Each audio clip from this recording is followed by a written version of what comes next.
Happy New Year, Jenny Mitchell. It's going to be a good one. It is. Well, welcome everybody to a new episode of Money and Mindset at 40 Plus, where we invite you to play big and conquer those money stories and all the beliefs that you have that are holding you back, so that we can create a life of abundance. Sign me up. We're signed up. We're here. Well, we can't start a new year without talking about, I think a subject that's dear to us as we are business coaches and coaches, our habits. We could have gone goal setting, but I know. See the sky? We didn't do that. Yeah, we didn't do the goal setting. And I think, what kind of struck me when I went and looked for some quotes about habits. And I think what I liked about habits, Sylvia, was it was more incremental and it was smaller, but more achievable long-term. And I found this quote, "Your life is a reflection of your habits." And I had this moment where I was like, is it really that easy? Is it really that simple? And it sort of got me thinking about, well, actually, yes, it is. The way you set up your life, the way you set up your day at work, the way and activities you do in the evening are simple habits. We're going to talk more about research into habits in this show. And it is a reflection of you and what you've chosen or not chosen and had happen to you. Yeah, I mean, let's take a few examples. If you are, I guess, eating really well, if you have, if you are in shape, I can assume that you're eating well and exercising. If you're not in shape, I can assume that you're probably not. Yeah. If your bank account is full, I can assume that is one of your focuses, and that saving is probably one of your habits. Yeah. And if your bank account is empty, I can assume that that is not one of your priorities, and that saving is not. If we look at, I think one we talked about often for us is bedtime. If I'm tired and cranky every day in the morning, I probably don't have a good habit of getting enough sleep. Yeah. But if I am in a good mood, and I notice when I am, then I have that a good habit. So the actions. And so, Sylvia, the habit in the middle is just a thing. We've talked about this with money. Money is just a thing. The stories and the emotions that we connect and tie around those habits. Let me give you an example. The I should work out one. Sorry, we're going to go on a fitness probably for these habits. And I get up and I think about it for like an hour and a half, and I'm in my workout clothes, got the sports bra on, but like somehow I feel this need to do 20 million things before I get to working out, or it gets sideswiped entirely by somebody else's urgent email or whatever. It's not a habit for me. But you know what? When I pay for a class, I put money down and everybody's going to be there at 7:00, even virtually, I will show up, and there's none of the baggage attached to, well, maybe I could, maybe I couldn't. It's so much clearer. Yeah, that's really good. It is that emotional things. And I think habits are much easier to develop when there's no emotional baggage to it. Right. So that is one thing that we definitely look at. If I look several years ago, I would say maybe close to 3 years ago, I was in a little bit of a downward spiral, and I was not working out. I was not exercising, and that did not have, I did not have good results, and I was unhappy. My husband had been asking me, every morning for 4 years, "Are you going to work out with me? Are you going to work out with me?" No. Until one day, there was an impetus. There was that, one day I said yes, and he's like, "How come you said yes?" And I said, "Well, because I heard the girls talking yesterday, and they said only daddies can do push-ups. Oh, mommies don't." And I was like, whoa, what message am I sending out to my girls? So for me, there's often an impetus to why we start a new habit. Did I fall on the ice, and did it take me, a month to recover? Maybe I wasn't, my back is not strong enough, whatever what that is. Perhaps I want to invest in a coaching degree, and I don't have the money in my bank account. So that impetus might be, well, okay, I need to start saving because I want to buy a house. I want to buy that coaching program. So for me, it was the girls telling, listening to them speak. And then from that day on, there was no like that. The emotional baggage was gone. It was like, yes, I am working out, and that's been close to 3 years now. And Tell, I just work out every day. And I tell love us it. about tell us about your reward, because I think this is really powerful. Yeah. And we'll talk about, different ways of getting into our habits, but I like to reward myself with habits. And my reward for the morning, and I really look forward to it, is this pre-workout drink. There are many of them at the store, but they have lots of funky flavors, and it gives you a bit of energy. There's a bit of caffeine in there, so I don't drink coffee. So perhaps for me, that's that little caffeine rush. And then after my workout, I get it done, do it, have fun, and then I get my triple fudge chocolate protein meal replacement shake. I can add peanut butter or caramel, whatever I want, caramel flavoring.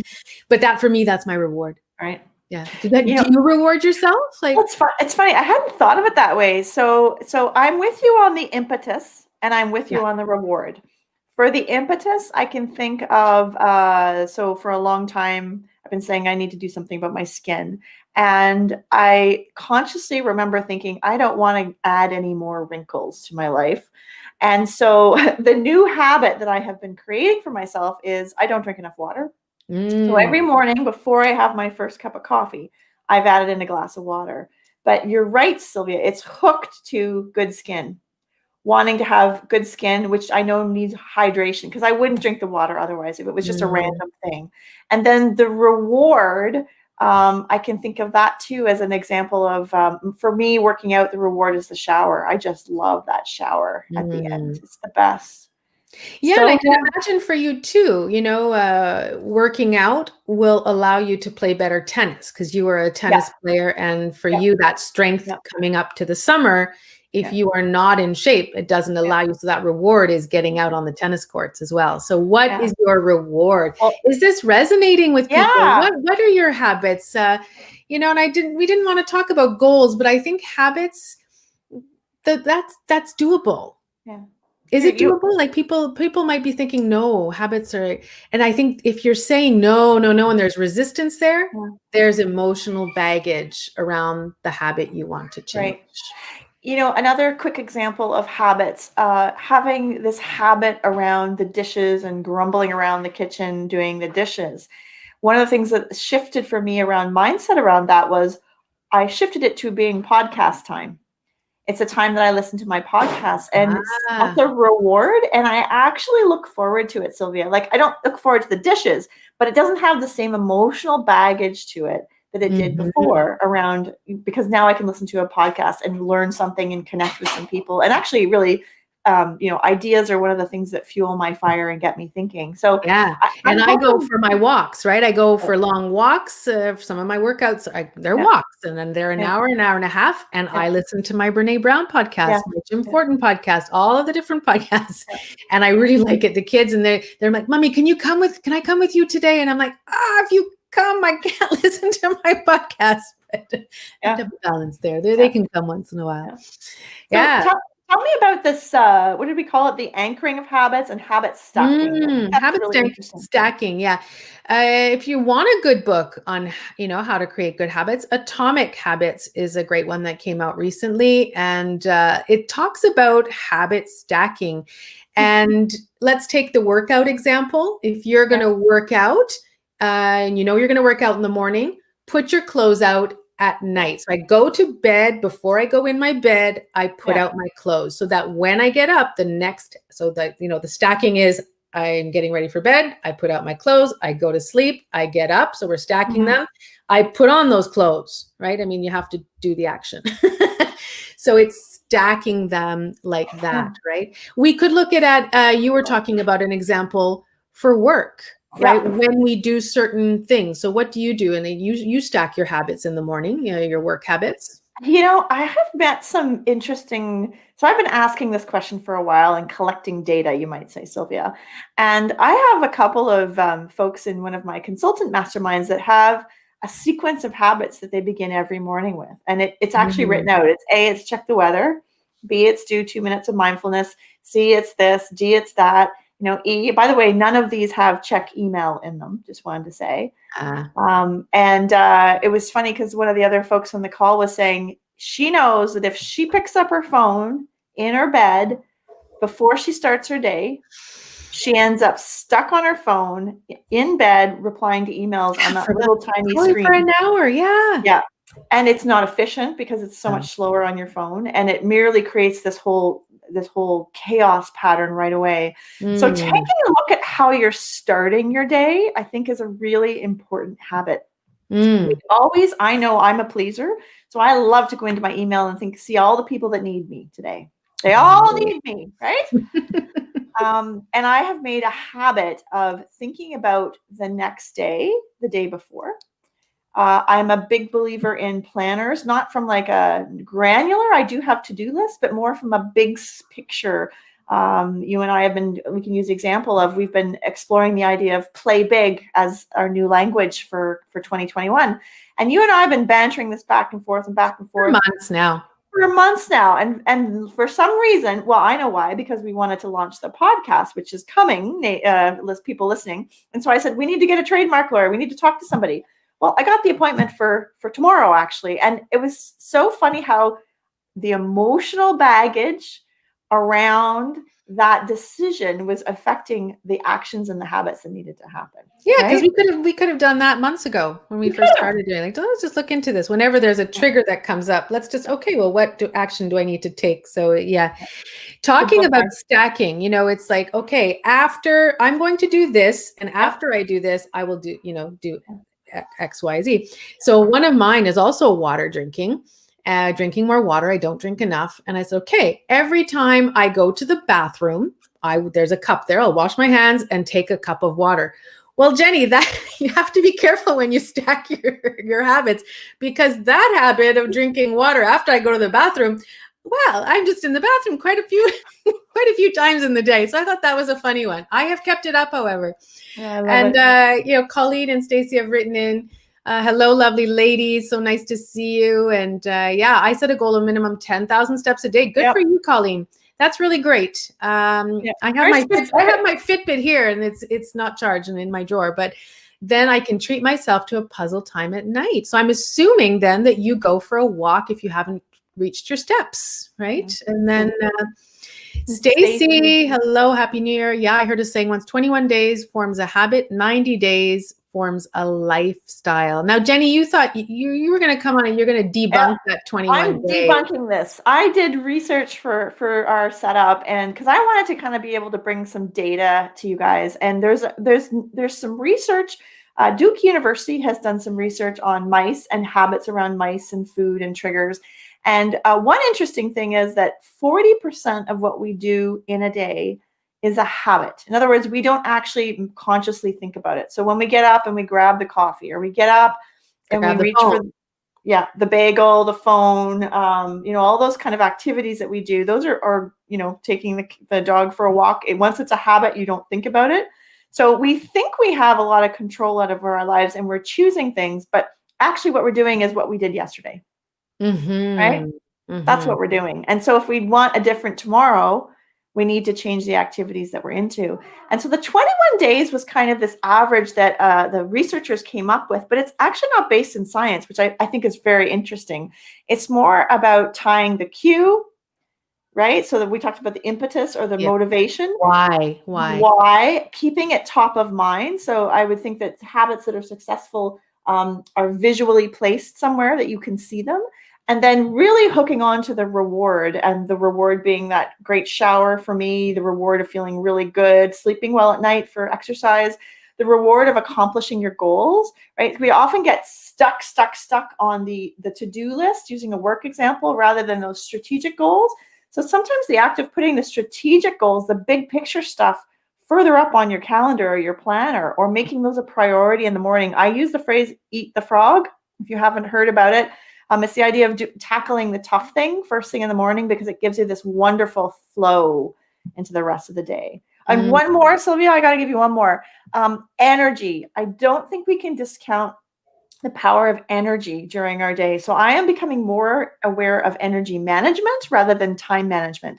When my energy is high, when I'm feeling good, healthy with it, that's when I do challenging things like reaching out to a donor to have a hard conversation, or a difficult conversation with an employee, perhaps those really challenging things, or whether it's strategic writing, and really kind of attacking those early in the day, because the rest of it will flow out of there. And that really has been transformational. Yeah. And I like your idea about the night before, and if you want to make it, let's make it simple. And, what are the 3 important things I need to do in the morning before I get on my phone and get all bogged down by all the calls and the emails? What are those 3 things that are for me and my business? And, we could look at our business. If you are, fundraising coach and you need to have that pipeline, or you're a business coach and you need to have that pipeline. And, if you don't have the number of coaching clients or the number of donors that you want, we have to be looking at, all right, okay, well, if I want to have my business look like this, who do I have to be? What kind of CEO has a top-notch business?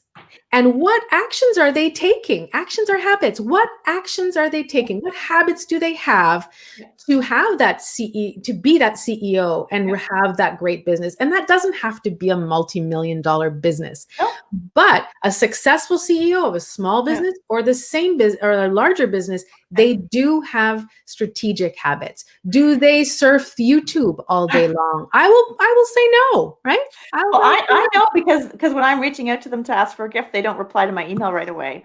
And that's because they don't check email during the day, right? So my takeaway is, what can you learn from successful people's habits?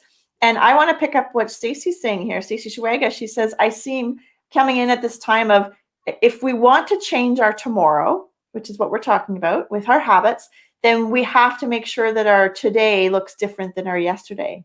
If we want to change our tomorrow, then we have to look at our today so that we can make changes so that it doesn't look like yesterday. That's really, I think that's the takeaway. That is a great takeaway. In other words, you could say it, if I want different results, I have to do things differently. Yeah. Right. Even though that might feel scary and uncomfortable.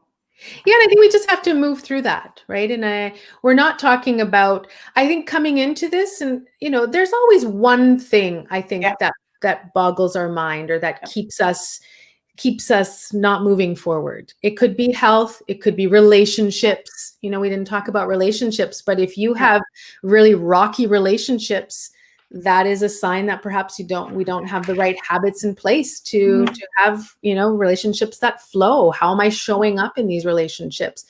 But, health, relationships, wealth, money, if we're worried about the bank accounts, or if we're worried about our health, those we all have one.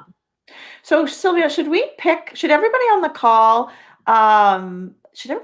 think about one area? Maybe that's the way to go. They want to address. And then within that area, whichever one jumped out for you, we usually know where there's a deficiency, right? Is it health? Is it wellness? Is it work? And then could they pick one activity or one habit in there that they'd like to change, that they'd like to shift? Maybe shift is a safer word than change, just saying. Let's shift it. And let's get it on a Post-it note and let's put it somewhere public. That's a good one. Just one, because starting 5 different new habits at the same time is not what is recommended. I say start with one, and then once that's become a habit, then you can start a second one, right? Starting a whole new meal plan and meal prep and working out, you're going to last 5 days, or I know I will last 5 days. Some people it won't, because they're very minded. The research says, this is interesting, because I did read the book Acuff, John Acuff. It's called Finish. Oh, that's a good book. It's a great book if you haven't watched it or listened to it or read it. And he says that, what the number one day that people quit New Year's resolutions is? It's day 2. Day 2. Because they do it day 1 and they miss day 2 and they give up. And not just New Year's resolutions, but he says everything. Like if you sign up to a program, day 2, most, he sees the stats, some people who continue through on a program. And it's like, yeah, I see that on programs as well. If I'm with, I was watching this thing where 1,000 people in this one group, and there was a live at one point, and only 400 show up on the calls. And I'm like, wow, that's like, people have good intentions, but like goals, I think we do need to plan, right? And so the tools that we've given you today are the stacking. So, even before the stacking, what is my intention? Figuring out what habit you want to develop. And why do I want it to be in my life? The why has to be bigger, right? Then the why has to be that big cause. It has to mean more. I think the why takes away the should. Should is a bad word.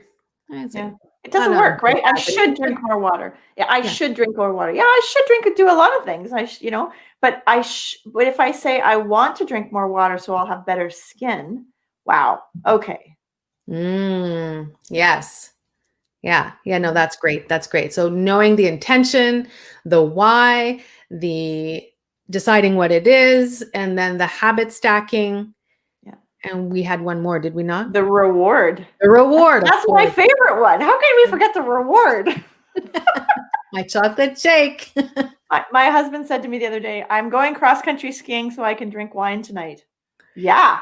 Well, we have a good friend. One of our good friends is a runner, and she's like, yeah, I don't run to be healthy. I run to eat the brownies I make on the weekend, right? Or I thought, that's really good.